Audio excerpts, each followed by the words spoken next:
mag-antos sa iyang makatawan. So kato mga naa sa virtual, nakabalo naman mo, sige naman ako dili kay Gulo. So siguro na may pagkaon diya sa balay na may pangunto. Libre man mo diya sa inyong panimalay. So, may makapugong nga mamati mo sa Bible study na to, mga igsoon. Samtang magkatiman mo pagkaon diya, ayaw ninyo pagugmi ninyo pagwaliyon kay templo na sa Ginoo. Ati man na kay gamiton pa ta sa Ginoo. Kana bitong kahoy abunuhan paulanan, painitan kay aron nga mamunga. Kita po, di po natin yung para man ni sa Ginoo. Di ko na ni, di ko kumukaon hanto di mahuman. Iyo. Di ka na makatarong. Kay wa ka na ikaon. Kung gigutom ka, giwaw ka, kung kahihigol ka ito siya, mangingi kayo, di po na maayon, di ka magpugong-pugong ka niya. Di ba? Muning kinabuhi ng Espirituano. Okay, mga ichong. Ako nisgutan kay, makakomfort ni sa ato, makatabang ni sa ato, kaning, why God allows suffering on His people? Ganong ginatugot man sa Ginoo, ang mga pag-antos sa iyong mga katawhan. Kaganina nakaisgot atong igsoon ba? Sa testimony nga ato pa ni Brother Ricky, ano magitugot man nga si Sister Tita, Kogi ba yagin na siya pagkalagat? Ano magitugot sa iya? Haunggid kayo mga igsoon niya. Kung di man siya, tinod anay yun. Ako gani, malupig ko di siguro kus kakogi ani. Kung kakogi na. Sa'yo nagkaanan yung ko gani. Yung ko sa kasawa. Hindi mo ka na Sister Tita sa Baskog pa. Alam, mangumpra. Busy pa kaayo, kulang pagtulog, muadto gyud sa atong panagtigom. Manikamo pag yung mga madala, nautan, madala, si madala niya para nga mahatag sa ato. Di ba? Gawas nga na ay kwarta nga gisulod sa sobre nga i-offering kaya wala nahatabang sa church. Saka pag ipagkaon nga gidala na iutan. Ay prutas. Di ba? Nga may bulang ka ng ilang gigwa. Huwag ka na sa ila. Kaya ma-appreciate yung kamukaan, ma-appreciate yung hindi mo sininahan na example. Yan sa pagkinabuhi sa pagtuog pagkalaga. Yeah. Muna ini ang usa ka comforting ba nga ulo. Mga kaison. Roma 8:28. Ingon nila.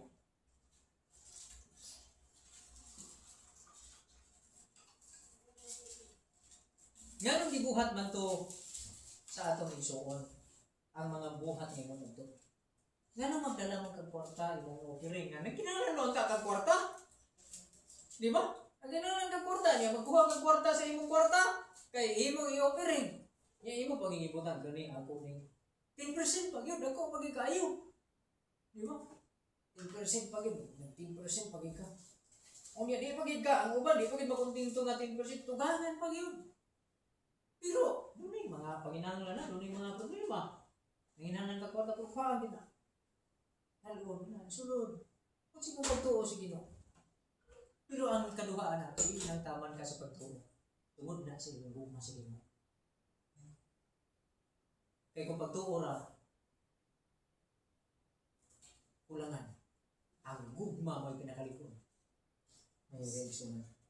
Because ang gugma, eternal, matod pa sa 1 Corinthians 13. Ang gugma ay katapusan.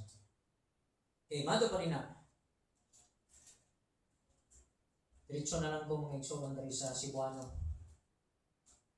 Kita na sayon, nga diha sa matag usa ka butang, ang Dios nagabuhat og maayo, uban kanila nga mga nahigugma kaniya, og mga tinawag sumala sa iyang katuyuan. Kadtong mga tao nga tinawag sa katuyuan sa Ginoo, nga nakakat-on sa paghigugma kaniya. Adunay gabang buhaton ang Dios sa ilang kinabuhi. Og angay natong hibaluan nga maadto pa dinhi nasayod kita nga diha sa matag usa ka butang ang Dios nagabuhat og maayo. Pero ang sa may maayo sa dili maayo. Naabay maayo sa dili maayo. Maayo ba kung magantos ka? Sa lain pagkasulti, maayo ba kung magantos ka? Maayo ba ang pagantos? Dili ba sa atong una-una ang pag-antos di man na maayo? Ang gusto, ang nakita na ito nga maayo katumang hayahay, katumang sayon. Pero mag-antos na, kaya nga matanga, di man na maayo, kaya mag-antos na.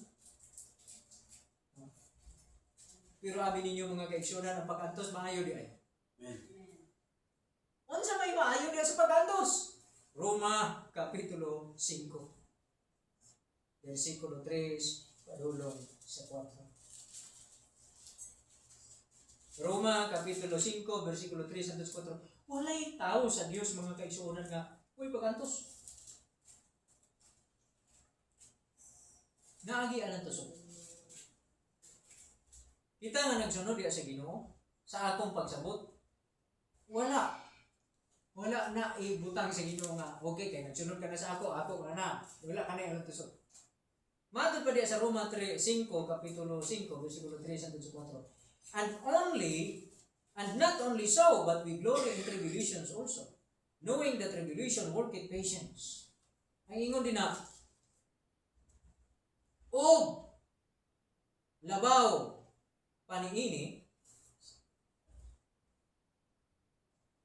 sa verse 3, ingon din na, o labaw paniini, nagakalipay kita bisan sa atong mga kasakit.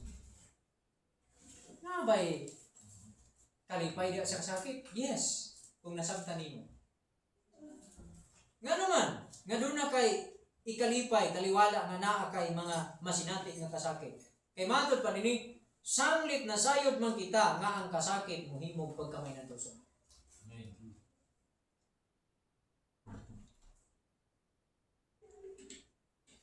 Ang kasakit muhimog pagkamay ng tuso. So, unsa may mga lain-lain nga form sa mga kasakit? O saan ang mga balatian? Di ba? Naa ba? Kani mga kakabo sa mga butang sa kalibutan. Lain pa. Ang mga paglutos. Unsa pa? Tagal pa, dili na lang natin isgutan ang uban. Mga kaigsunan.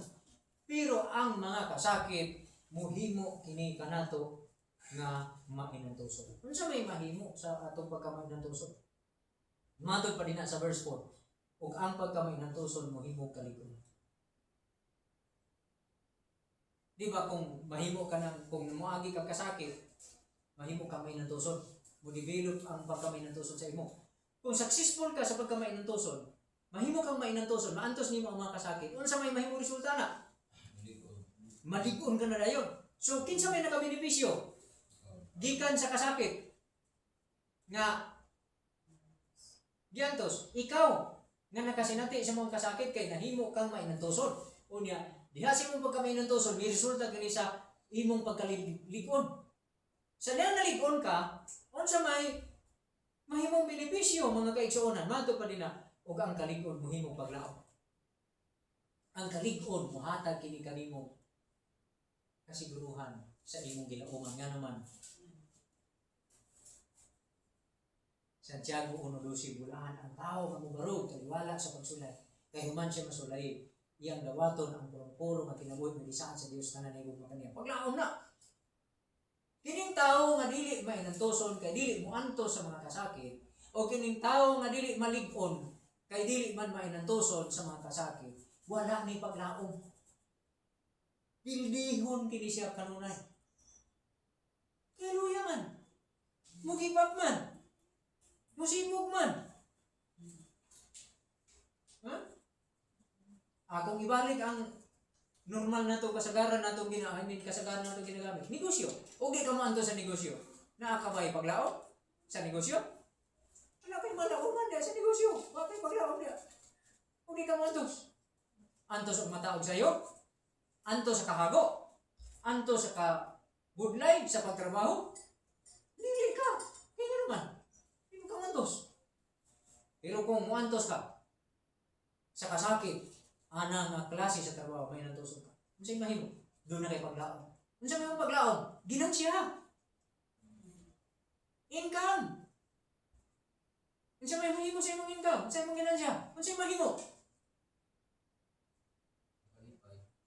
Ang imong kalipay sa mga butang na imong madawat. Di ba? Pero di mantos. Sira pa ngayon. Sira pa ngayon. Pag ano yung mapangayuan, kung ano yung mapangayuan, ma-discourage na. Maluya na. Di ba?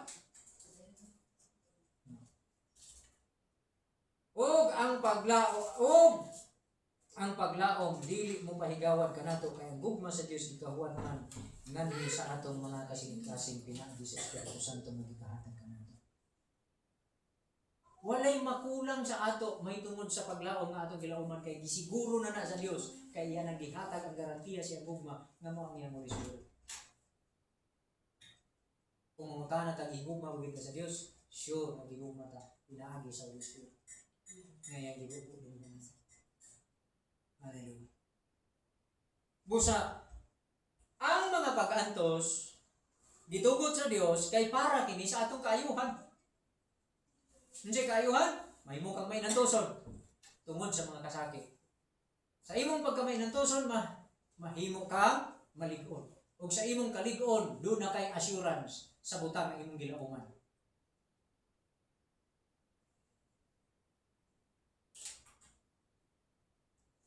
Hebreano 10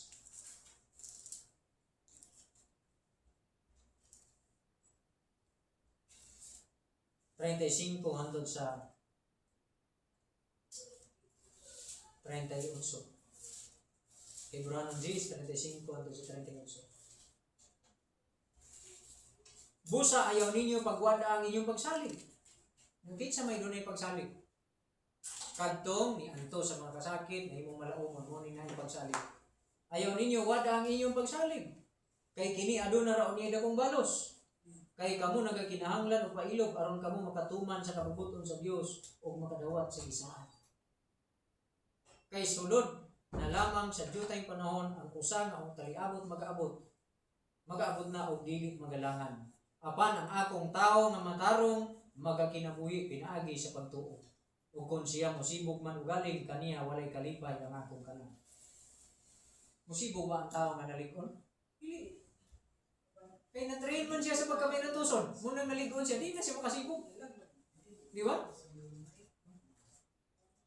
Mag-enjoy hinuon siya sa siging pag-antos sa maong mga kasakit nga iyang ginaantos tungod kay naman siya paglaom ug nalig-on naman siya, naanad naman siya. Di man siya mutalaw. Kasi gibutang dito sa Revelation 21:8. Ang talawa di makasulod sa gingarian sa Ginoo. Talawan sa mga pag-antos sa mga kasakit. Makasulod dito.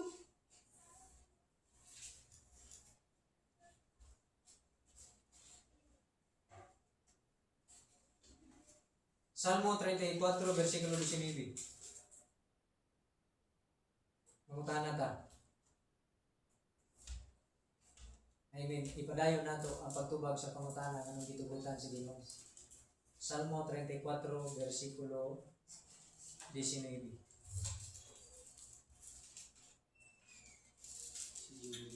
Daghan ang mga kagul-anan sa mga alon.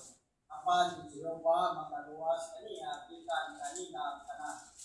Ngoni ang tubag sa giingon kanina. Mga igsoon. Nagkinabuhi ka nga maningkamot kang faithful diha sa Ginoo pero nganong do na kay mapag-antos. Matod pa dinha. Daghan ang pag-antos sa madaro. Wala giingon nga ang taong madarong wa ipag-antos. Ang taong madarong hayahay. Ang taong madarong sayon ang kinabuhi wala. Ang giingon dinha daghan siya pag-antos. Pero luyo sa iyang mga pag-antos, saylo sa iyang mga pag-antos, pagka human niya sa iyang mga pag-antos, unsa man? Diya sa mga pag-antos, i-expect ni mo matod pa nila. But the Lord delivered him out of them all. Apan ang Ginoo magaluwas kaniya gikan niya ang tanan. Ang imong role, antos ka lang. Magpailog ka lang.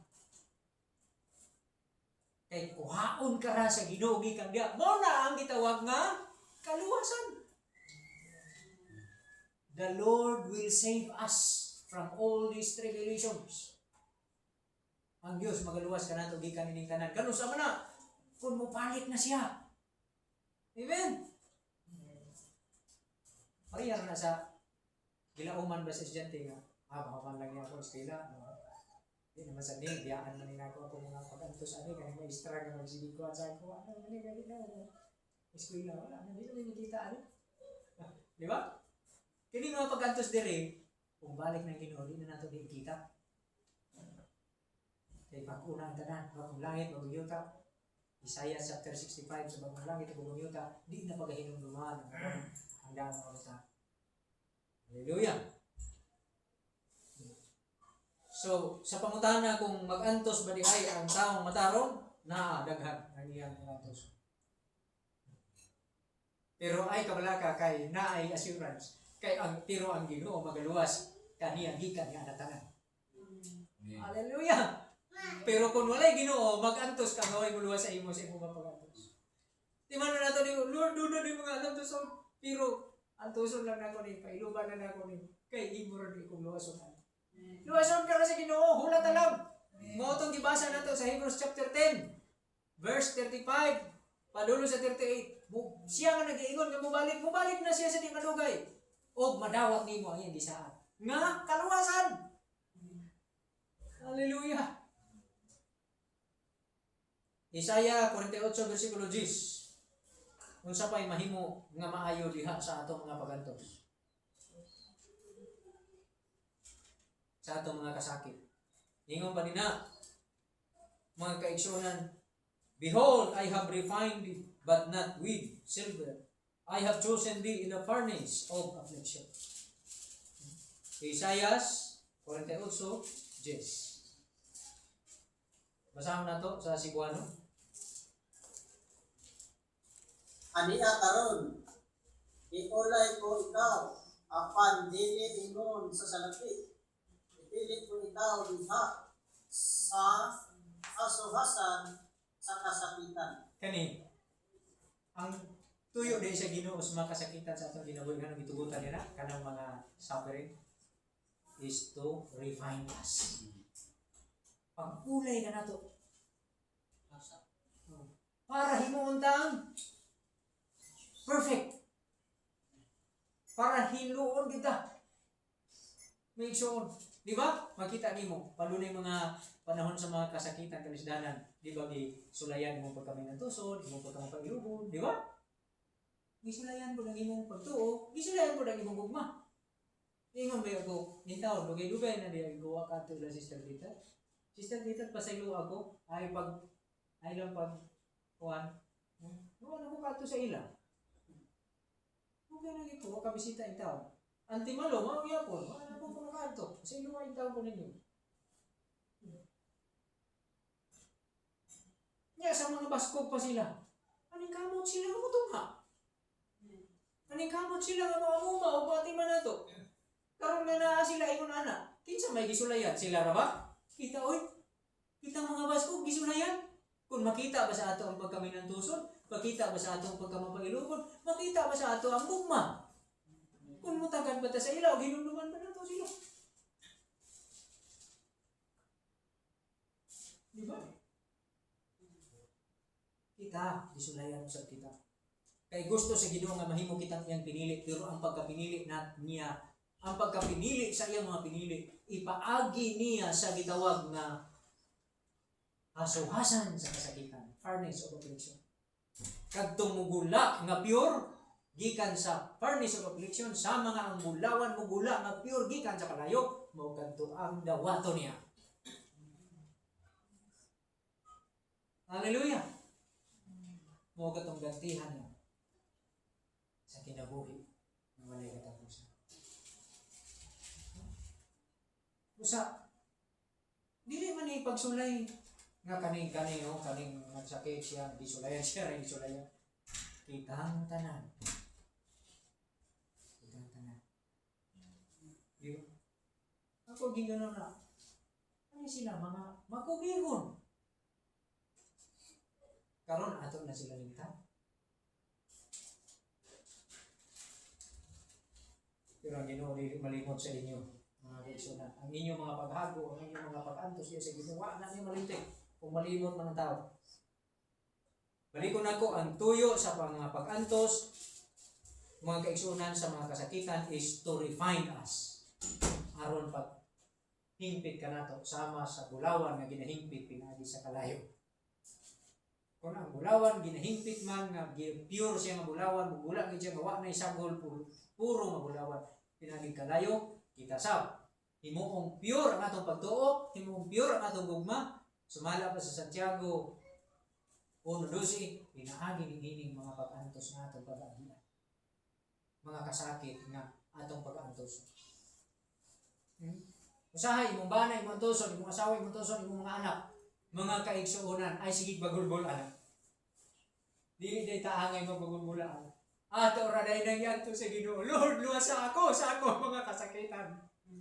Salmo 34:19, di saan dito ang matarong daghan ang iyang mga kasakitan. Apan ang Ginoo magaluwas kaniya gikan niini tanan. Ginoo luwas sa ako mga pagantos, pero kita lain man tayo paagi. Ang layas na mo. May magyaan ta mo. Amo ni atong pamaagi. So nakita na dahil nga dili kita bulawan ug bato o gugmo. Di ba? Dili na to. Nga naman. Nahimatang solusyon. Dili man tamay ng tuson, di tamay mong ligon. Pero kanina tao nga may ng tuson, may mong ligon. O diya siyang kaligon na ang paglaong. Amen. Nga naman, mabisa nung kiantos ginya, ipailuman ginya, kana, luna ginya, siya'y mapakabot. Luyuan na tanan.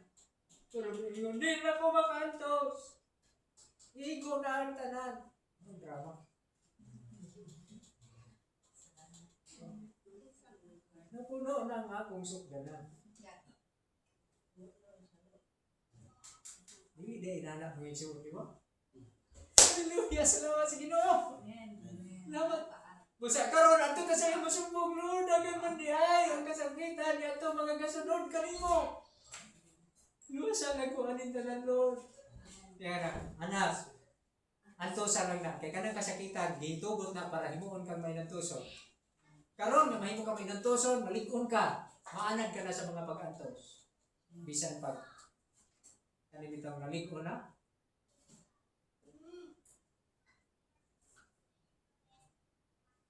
dali na mo. Basta na ang ginay paglaom, ang malig-on na kay, saan mag-itsi makuha? So, anto rata si Ginoo, Lord. Kana di mingon ka, Lord, lingon ako. Lingon ako. Gusto mo kang maligon, antosan ang mga kasakit. Kaya ang pag-antos sa mga kasakit, mo ang magkapaligon. Pero kung may mo nagkamukalit kalag-kaligon, gawa kay antoson, hindi na mahimo. Lingon ako, Ginoo. O, di ba? Lord, natagi kong paglaom. Sige, pagpakaligon ka, pinagi sa pag-antos sa mga kasakit, kaya sa pagkamaligon na ay paglaom. Saan mo na paglaom nga gismutan din na? Naakay malauman, naakay madawat, naakay ma-expect. Pero ang taong dili mo antos, wala maanad sa mga pag-antos, wala'y ma-expect kay give up na, paling-paling na sa laing magkasulti. Dali na musibog. Mato pa sa Ibranon Kapitulo 6, ganina itong ibasa. Ang musibog, walay madawat. Kadturang dili musibog, magpabilin nga dunay pagsalit. Mao na inay madawat. Balik sa Ginoo. Hallelujah. Hintaw na kung pagkumangko sa muna yung istorya niya itong diri na kami ko. Ngayon, gisulti yung kaisot na yung grabe, yung pa, nagsakit na galing siya. Hallelujah sa kabalo. Pero, gantos nagyapon niya, kasakit siya yung pag-espiritu. Yung kung tanang-unta ma-apply yung tanang niya sa espiritu na. Akong ginagawa. Kung yun. Ano ikaw doon? Sino ka anak? Mabisan yung tao na doon ay gibati. Ato sa eskwelahan, duty. Kaya nag-practice naman silang teaching. Kaya last year naman niya karoon, di ba? Kaning doon na kaning katapusan, niya na po ang grabe ng mga pag-antos. Kaning doon na kayo pagbalik si Ginoo, niya na po ang mga pag-antos na grabe. Mga leksyon. Pangutana, kung doon na kayo sakit, makababag ba kini sa imong kaluwasan? Mana siya? Ano may sakit kay usa mo gining sakit? Murag ato, murag gibiyaan tas Ginoo. Murag wala ang Ginoo kay ngano nagsakit man ta. Dili. Lucas 16:19 hangtod sa 25 mabasa nato din ang mga igsuonan adunay usa ka tawo ginganlag Lazaro mga igsuon nga kabus unya adunay sakit sa iyang panit mga kaigsuonan ug kini nga sakit mga igsuon kana bitaw nuka kalata ang iyang panit nuka may igsuon now namatay kini siya makililimos kini siya didto ra si taon sa gate sa daong dato ug katong taong dato ayahay ka iyang kinabuhi iyang pagkaon. Namatay ang tao nga si Lazaro nga kabus ug naay sakit asa gidala sa kapahulayan. Dito gipahulay sa sabakan nga matod pa sa maong sa sambingay nga giiskutan sa Ginoo. Samtang ang taong dato maharuhay kay kinabuhi adto gidala sa dapit sa kasakitan naganto siya sa kauhaw. Mga igsoon. So dili babag sa atong kaluwasan kun dunay sakit. Mga kaigsuonan dili ko pasabot nga gibiyaan ta sa Ginoo. Basin mo sa kana ka form sa kasakitan nga kinahanglan atong antuson aron sa pagkamay ng tuson mo hatag kanato kalig-on ug sa atong kalig-on mo hatag kanato paglaom.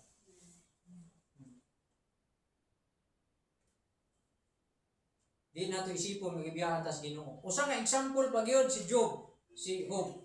Sa Job kapitulo 6 bersikulo 9 o kapitulo 13 bersikulo 15. Job 6:9 o Job 13:5-15. Ato ni basahon then i-end nato mga lesson. Ingon pa diya,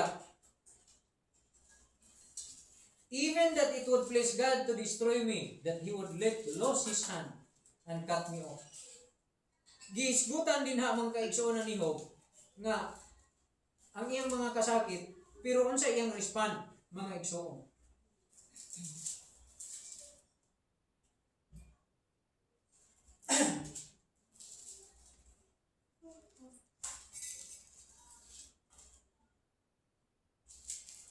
Job 6:9. Bisan kini kung makapahimuot sa Dios. Bisan kini kung makapahimuot sa Dios sa pagdugmo kanako nga buhian unta niya ang iyang kamot ug putlon ako. Wala na gibasol ang Ginoo. Bisan pa daw kon ang Ginoo mao'y kahimot-an niya ang pagdugmo. Ang pagdestroy kanako. Wala siya reklamo. Diya sa verse 15 mas giklaro mga kaigsuonan sa chapter 13 verse 15. Chapter 13 verse 15. So naligon si Job, pinaagi sa pag-antos o naa siya paglaom. Job 13:15.